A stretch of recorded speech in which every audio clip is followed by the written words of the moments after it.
এই this is Imtiaz. আজকে আমি আসছি মহামায়া লেক, যেটা আপনার বাংলাদেশের দ্বিতীয় বৃহত্তম কৃত্রিম লেক।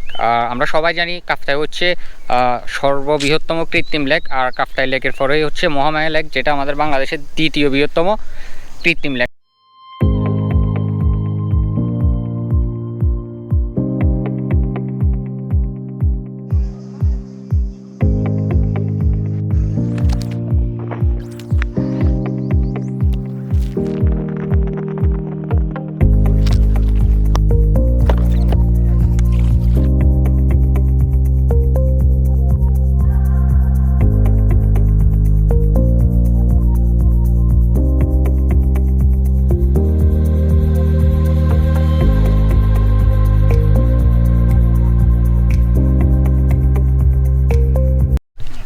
আর এই মহামায়া লেকটাতে আপনি ফ্যামিলি পিকনিকের জন্য বেশ শান্ত একটা প্লেস, এবং আর এখানকার একটা ফেমাস জিনিস হচ্ছে এখানে আপনি কেকিং করতে পারবেন, যেটা এনজয় করার জন্য বেসিক্যালি এখানে অনেক মানুষ এসে থাকেন।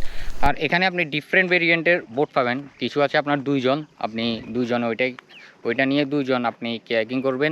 এছাড়াও এখানে আপনার 4 জনের বোট আছে, ওইগুলো অলমোস্ট একই রেন্টের, বাট ওইগুলো একটু কষ্ট। আর দুইজনের যেগুলো, ওইগুলোতে কেকিং করা অনেকটা সহজ।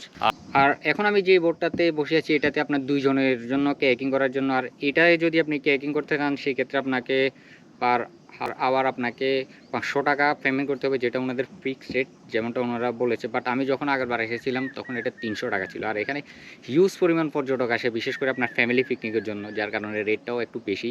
বাট সমস্যা নাই, আপনি 500 টাকা পেমেন্ট করলে দুজন পুরো 1 ঘন্টা আপনি পুরো লেকটা কেকিং করতে পারবেন। আর বিশেষ করে এই লেকটা আপনার শীতকালে খুবই পর্যটকে ভরপুর থাকে, কেননা এখানে শীতকালে আপনার ক্যাম্পিং করা যায়।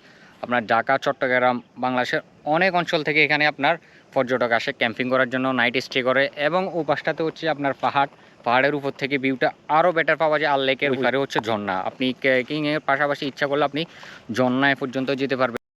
আর এখানে আপনার বিশেষ করে শীতকালে এই জায়গাটাতে, এখন আমি যে জায়গাটাতে দাঁড়িয়েছি, এখানে প্রচুর পরিমাণে মানুষ ক্যাম্পিং করে থাকে, নাইট স্টে করে। কারণ এখানে তখন পাহাড়ের ভিউ বলেন, কুয়াশাচ্ছন্ন সকাল বলেন, লেকের পাশে আসলে খুবই মনোরম একটা পরিবেশ উপভোগ করা যায়, যার কারণে মানুষ আপনার লাক্সারিয়াস লাইফ ছেড়ে এখানে আসে আপনার নাইট স্টে করে, যেটা আসলে এনজয়েবল একটা জিনিস।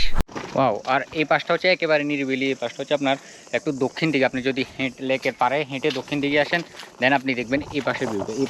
আর এদিকটা হচ্ছে তো আপনার উত্তর পাশটাতে হচ্ছে বেসিক্যালি আপনার পাহাড়, আপনি পাহাড়ের উপর গিয়ে মোটামুটি ভিউটা ভালোভাবে এনজয় করতে পারবেন। That's it. আর আপনি যদি এই জায়গায় আসতে চান, তাহলে আপনি বাংলাদেশের যে প্রান্ত থেকেই আসেন না কেন, আপনাকে মোস্তাননগর নামতে হবে, ঢাকা চট্টগ্রাম মহাসড়ক, যেটা আপনার চট্টগ্রাম থেকে অ্যারাউন্ড 19 মিনিটস ড্রাইভ করা লাগবে আপনার।